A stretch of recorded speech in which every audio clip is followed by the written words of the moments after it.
Бисмилля, еліміздегі түрлі деструктивті діни уағызшылардың барлығы еліміздің арасында ұлт араздыққа, еліміздің бөлінуіне, түрлі адасуға әкеліп жатқан, уағыздап жатқан уағызшылардың барлығы күмәнді оқу орындарын оқып келген.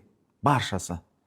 Міне, олар жаңа Саудия болсын, Мысыр болсын, Египет болсын, басқа мемлекеттерден күмәнді оқу орындарды бітіріп, елімізге келіп, елдің арасын жікке бөліп, түрлі алауыздыққа бөлінуге септігін тигізіп жатыр.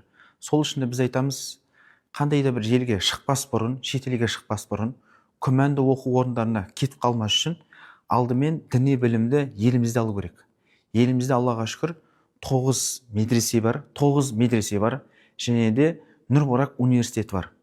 Бірінші діни білімді осы медреселерден, университет табалдырығынан бітіріп, одан кейін сол еліміздің нұсқаған оқу орындарына бару керек.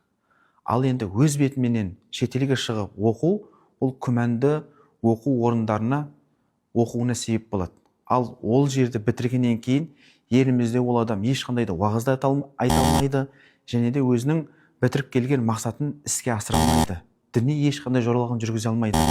Бәлки керісінше елімізді жік-жікке бөліп, түрлі адамдардың арасына фитна салуы мүмкін. Бұндай нәрселерден сақ болуымыз керек, күмәнді оқу орындарына.